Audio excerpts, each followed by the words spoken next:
All right, we are back with another scrim for Omega series. This isn't a real scrim because we don't have full teams here, but it's a bunch of players who will be on teams and they are playing against each other.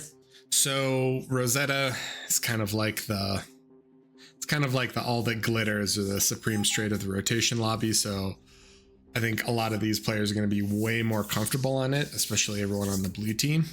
And they're going to opt for the 5 forward spawn. Poly looking for the back spawn here.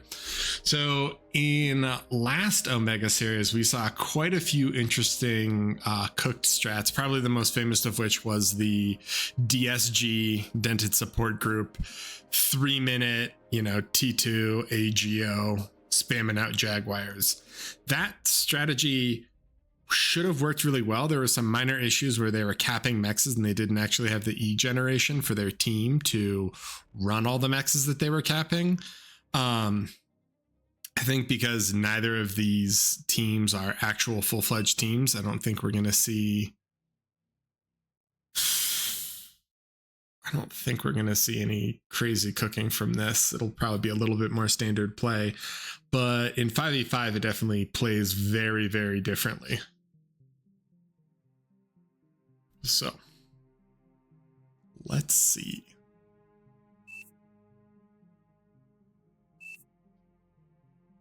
Aphis Gaiman, he says. Autopilot in search of those games. Starting in 14. So, yeah. Curious if we're going to see a higher propensity of core and then core bot opens, or if just because it's higher, we're going to see more incisor play. We have been seeing a lot more arm bot play too, just because Centurion change made him very nice. Core. Wow, that is a lot of core. Narn. Yeah, Narn's good. Damn. Oh no, Narn's arm. So what do we got? So Autopilot is going to be core, Narn is arm, Chisato is core, Zhao is arm, and Sash is core. So actually kind of a decent break for these. And then on this side we got core.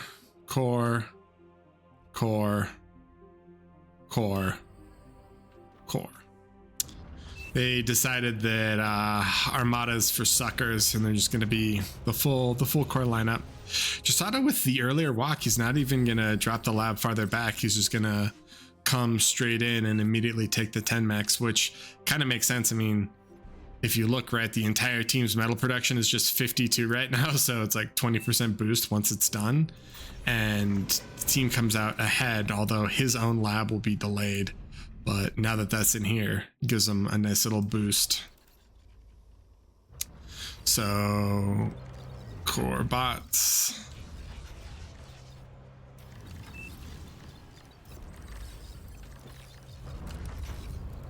And Poly actually opened air. So this is kind of an interesting split because in last season, we saw a number of teams that decided they weren't even going to open air at all on a lot of these maps. And DBS, who won last season, famously didn't open air on Rosetta really at all. They hated it. They were like, we don't think it's worth it. Just make nettles, make AA bots and everything else. And that early section is definitely a little bit harder when you're dealing with Shuris, but you are able to take a lot more of the map and apply a lot more pressure as long as you don't get bombed. Poly gets off a great scout here though. They see everyone's starting lab, everyone's starting location. So with that there, he's gonna immediately make the whirlwind transition, maybe try to bomb out some solars. A little bit harder to make it work, but he can definitely try.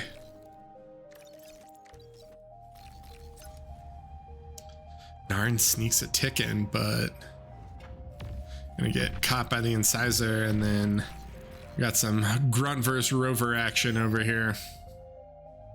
Sash kind of getting pushed back a little bit, and Bell has a defensive grunt here, so shouldn't get caught and really shouldn't be an issue. And Shuri's come out anyway to shut it down. Some more little scouts running back and forth, but I feel like generally in the vast majority of these high-level games that I scout, and Chisato actually said something similar in BPL, it's so hard to get real economic damage when you're raiding versus good players. But let's see. Oh my god, he doesn't get the mechs and he doesn't get the nettle. But maybe... Okay, he gets the mechs and he gets the nettle, but loses it. I think with the cons there, it probably wasn't worth it. I mean, it's what, 50, maybe dead for 5 seconds, so a little bit more there. And Centurion's coming out. So I actually like this play from Poly to kind of transition into bombers. There's no opposing air. You might as well try to get what you can done with those, especially with the Shuris. Incisors are in from Napoleon, but I'm pretty sure this is just a feed. Autopilot's got such a good surround on him, and that is a scary metal donation. I mean, that's what, 4 incisors. But Shuris are going to come down here and support Banana. But look at this economic advantage for the blue team. That start just ensures that they're able to cap all these mexes, right? Red team is missing a bunch of mexes on their side, so even though they might feel like they're ahead right now, that economic advantage is dwindling.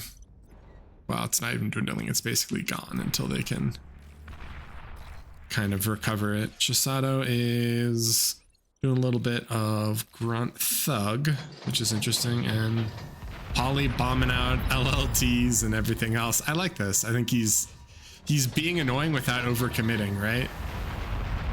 So able to snipe things here and there, maybe back him up and repair. What do we got? So we don't see very many vehicles at all. There's just the one V-Lab up on top, which is kind of interesting. Ooh. Shuris are going to lock down a lot of this, and Napoleon should be able to punish quite a bit. Napoleon doing basically like an Aviate X Factor build where he's just going to commit into the incisors. I like it as long as he doesn't overcommit, but I think in general this is going to be a lot of core bot play on this map. Zhao with the Centurions into incisors, which is a little rough. Where the brutes at, my dude? Where the brutes at? He doesn't have... Exploiter, right? He is gonna dive in. Can he get? I don't know if he can get these. It's a little difficult. Incisor raid is coming in. I'm not super excited about some of these incisor raids. It feels like Napoleon is leaving a lot of metal on that side of the map and not accomplishing quite as much damage as he would like to. It's one thing when you're throwing away ticks or grunts. It's another thing when you're throwing away incisors. And the terrain of Rosetta makes it much, much more difficult to actually get decent raids off. But Poly has almost everything he needs here. Autopilot is going to throw down some AA. They're going to get basically another full scout, I think.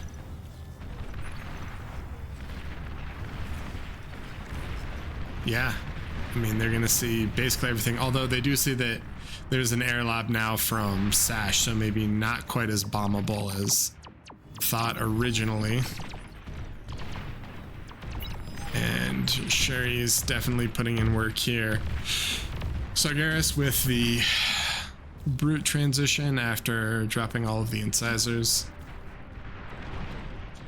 And Poly hadn't made really any fighters, so I think most of these Shuris are just going to get run down.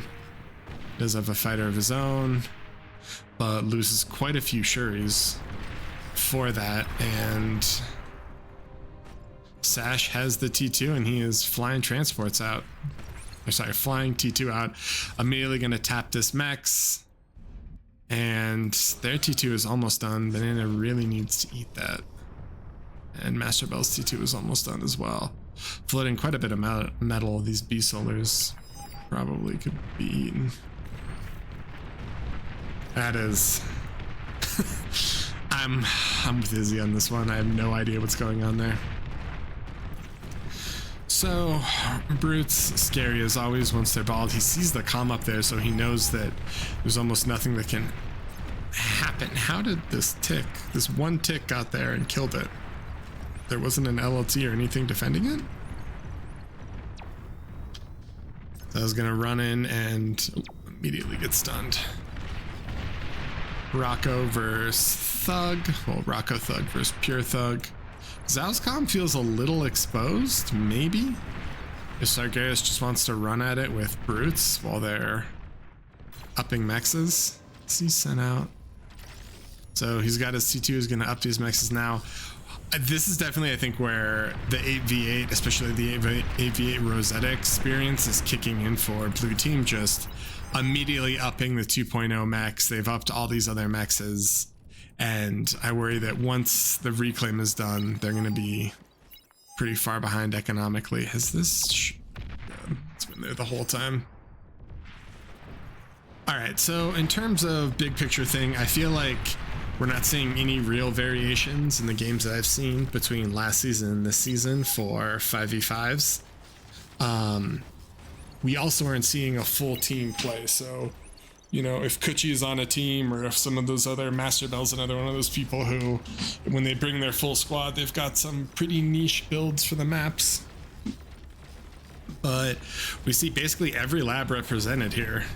Ooh, and we see a gunslinger.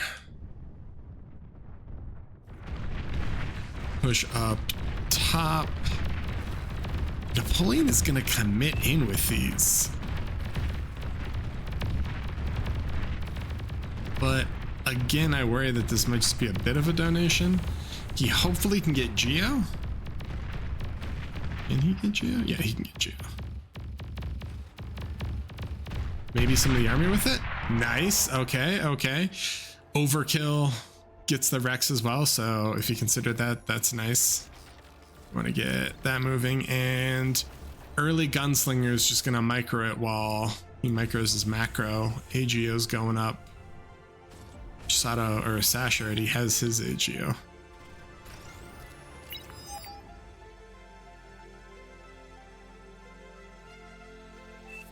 What?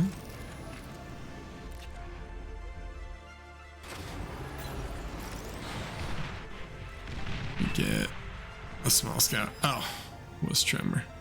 Oh, it is a tremor. Not 100% convinced on the tremor strat there. Holly with quite a number of air scouts here. Let's see what he does. It feels like battle lines have just kind of been drawn. Oh, Tumbleweed coming in. Can Zhao get it?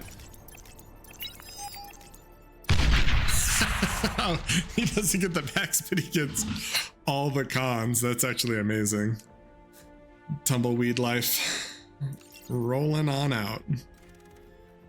So everything kind of relaxes, but that's not a great thing for red team. They're trying to backfill all their mexes now, but blue has had a lot of their mexes for most of this, and just in terms of income, they're grossly outmatched. I feel like blue team should be able to just hopefully pork ride this out and then accomplish quite a bit.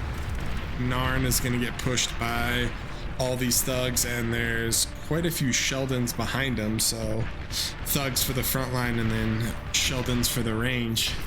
He's gonna try to pressure Narn while Narn is doing some T2 eco, but I mean, there's bulls out and he has a fusion, so pretty massive advantage for them right now.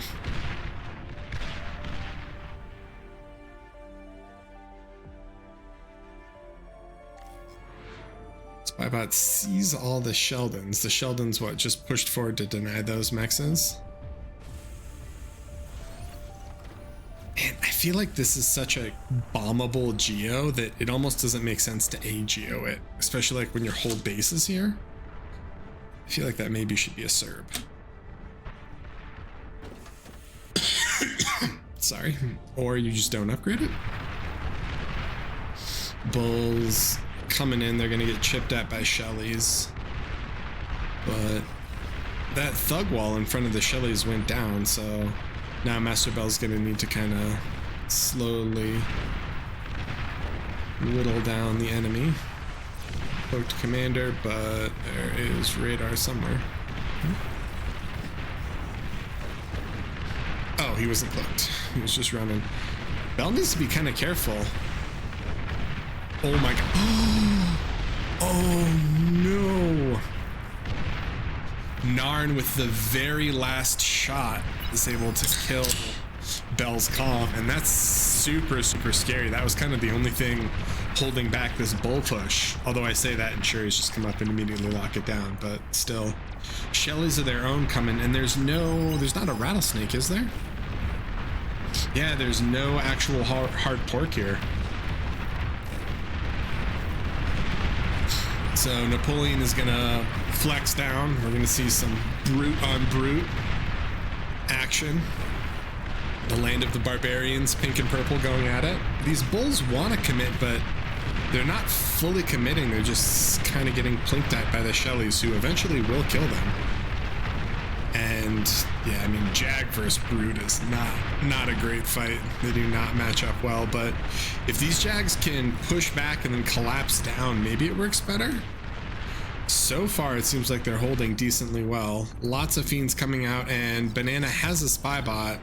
If he can amp these and then rush at him, it actually is probably going to work out well. Self-D, beautiful. There's only a handful left, and he can run at him and kill, but we do see quite a few grunts coming to clean it up. Chisato with the Aphis in back, as is tradition. And he's chipping away here. Interesting that there's no decision to pork that hard here. At least not like a single rattle. It might be more of a relic of an AV8 mindset, I suppose. Jags having to back up. But MasterBel lost that forward lab, and he's going to lose these mexes and a lot of the supporting stuff here, so they are pulling away. I'm not sure why man widget is broken there. Oh, did I just get desynced? Oh, someone else, Blue Frost got desynced.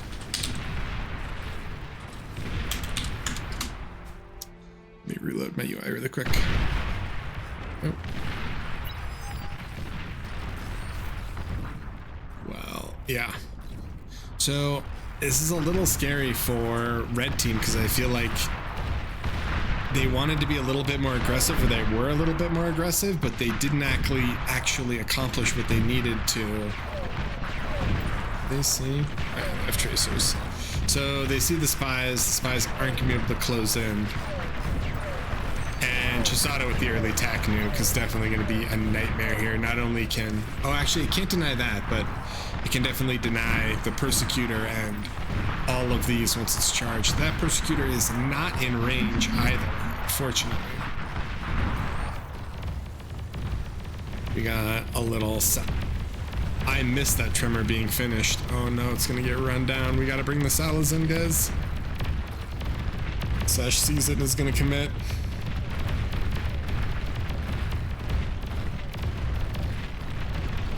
A lot of grunts gonna run down all these units. I almost feel like he could have ran the Tremor and the Furies, but then kept the Salas and the Pounders and maybe kept the Tremor alive. What do we have? We got a bit before it fully charges. And that is a lot of Shellys. I mean, I know they're doing damage, but Shellys are not cheap units. It just seems like having 24 of them feels a little excessive. Sumo's out to frontline for it, and Maybe they can push a little bit here, but they're gonna need to do some. Ooh, Zhao's comm gets sniped. Let's go, Sargeras. Snipes it and pushes in. Unfortunately, I think there's going to be more than enough grunts nearby to deal with it, but that is one fewer comm, so comm count is 4 to 4, which is nice. Is he going to transition? No, he's going to stay. I guess the thought for the Salas is he wants to abuse the move def through the hills.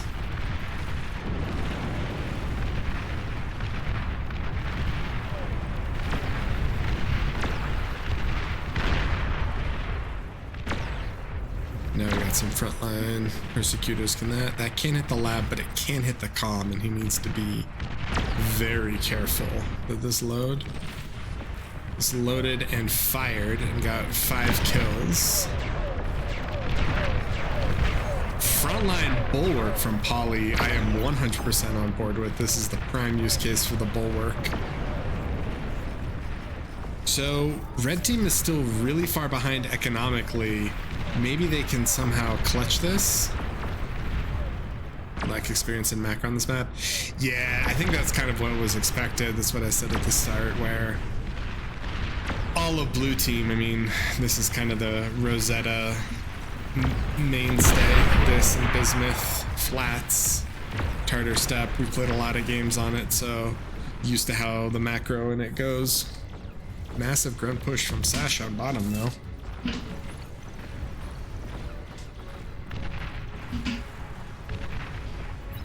Salo's trying to chip away. Uh-oh.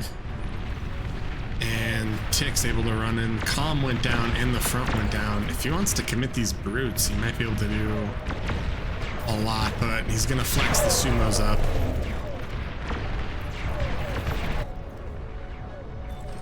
Another attack nuke ready, is it? Oh, it's not quite in range. Sumos from Zhao as well coming.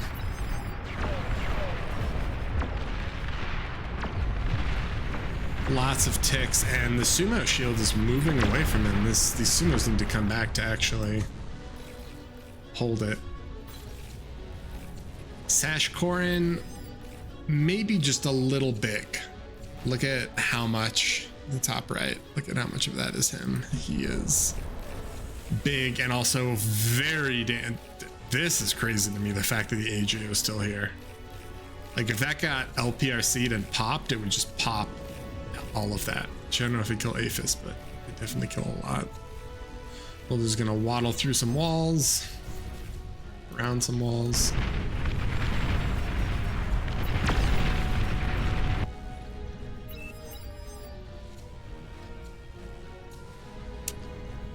If you don't know, when you're mass building, if you hold space, it splits con when you issue the command. We see demons out from MasterBel, so nice T3 transition. Still, they're so far behind. I feel like we're just gonna see Sash. Well, Sash is spamming, but eventually when Sash wakes up and decides he wants to play the game, we're gonna get Shivas. Yeah.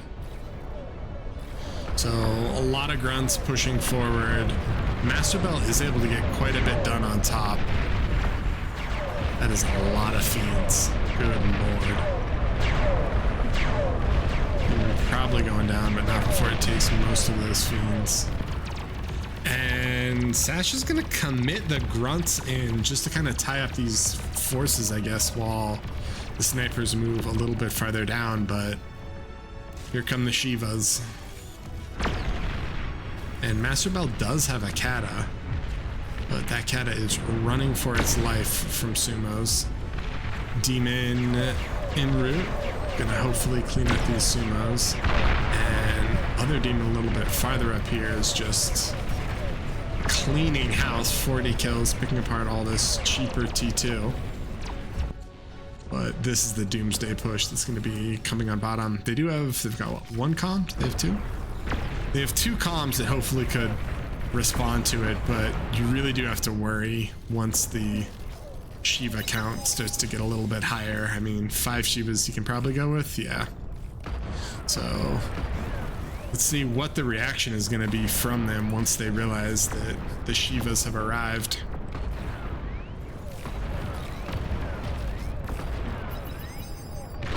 First Shiva kills about 8 allied units. Seems good.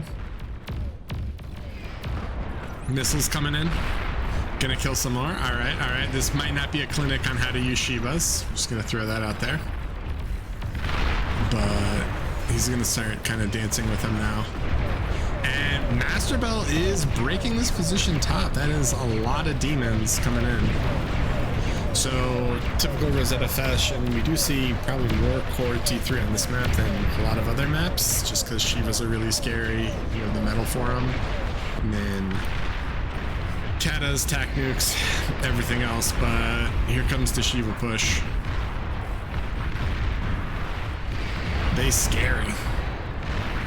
He's got AA behind it. So Shivas are not going to die to the bombers. Bombers are going to try to get a little bit done, but here we go. And Banana needs to cloak and run at these. I'm not sure what. Uh-oh. So on the flip side, though, these demons are in, and there's catapults shooting rockets into their own base. Chisato gets the D-gun off on one. Abductors are here. Ooh, he kills the comm. So actually, this is a 1 comm to 2 comm situation, and once these comms get a little bit closer, it's scary. Abductor nerf kind of feels substantial here, right? I mean, they definitely are still stunning quick, but maybe not quite as quick. And spamming into the Shivas, doing the best they can. Shivas are gonna back up, or are they just gonna die to the spam? I feel like he might have overproduced. Definitely overproduced AA. If you can clean up the spam that's in there and just kill the stuff that's coming in, it'll definitely a little bit better. Zhao has welders that need to come over and support it. Should hopefully be okay.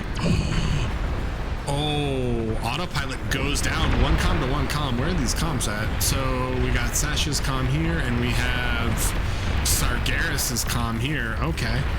So could see some liches popping out, and Shivas are getting absolutely pushed back. Not sure why he didn't want to mix in anything else with them.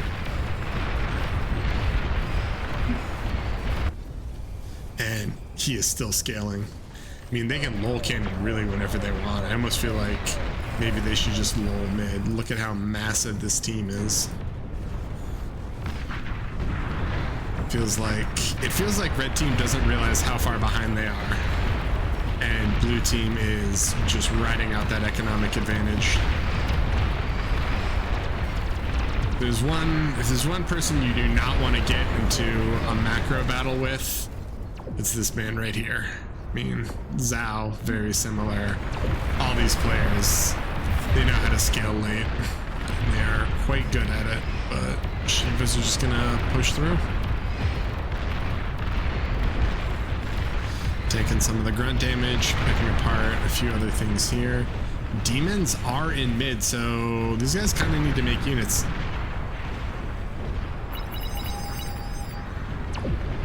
Can this demon get there?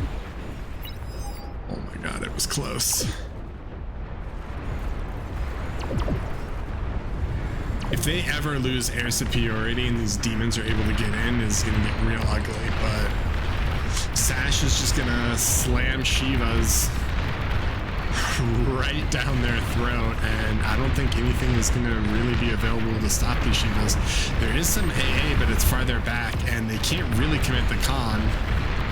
Shuri's gonna come up and start to amp, but Shivas are unrelenting. They are just gonna keep on pushing. We got the Shiva train coming in.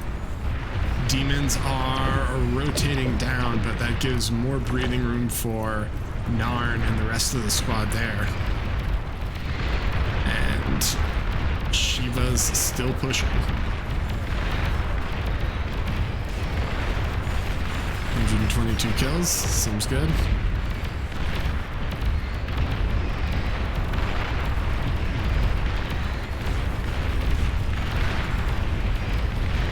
Demons are coming down.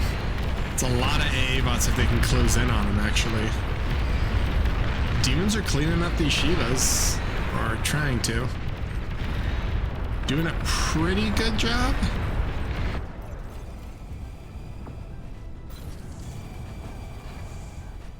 Dragons are out on the field. And they have to know that they're really far behind, but I assume they just want to play it out. MasterBel is known for never really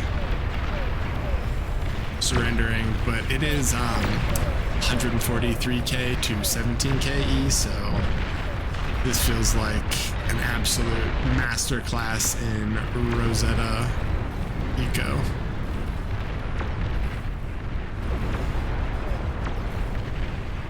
More demons coming out, trying to hold the lines, but T2 figs coming. Can they snipe? They snipe one dragon. Can they get another before? No. Too many figs from this side, and here come the dragons.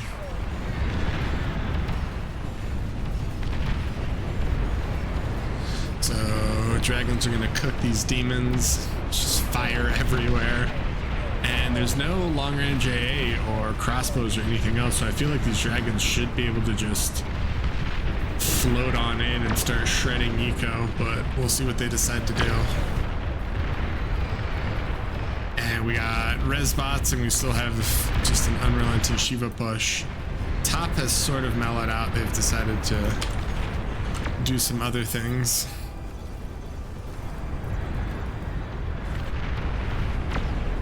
Dragons gonna push in through the top.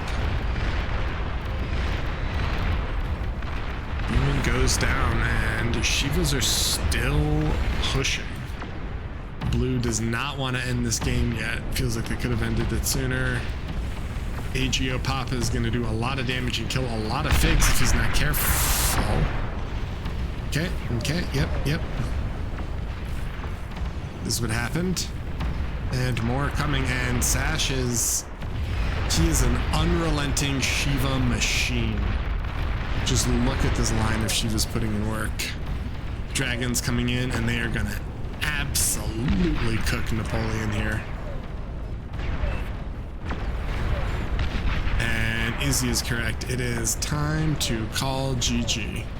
I don't know if MasterBel will call it right away, but I think he should be able to look at the economic situation and just ascertain that things are not looking great for their team. I mean, there's still tons of Shiva and Demon Rex here that they can res.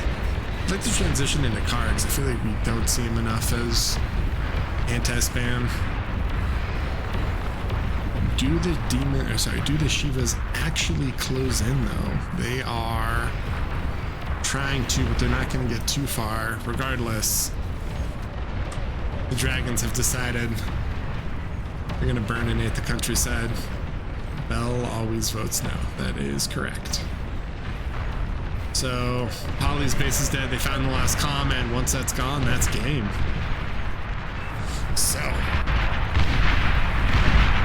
kind of a masterclass just in sheer economics from blue team. Really leaning in on their skills. I feel like Rosetta is one of those maps where if you aren't a Rotato player, I feel like it almost needs to be banned because people are just so comfortable on it. We've played it hundreds of times. You know, you've seen every variation. You've played tons of different spots. I think that if you haven't played it a lot, it might be worth banning out, but we'll see what people decide to do for other scrims.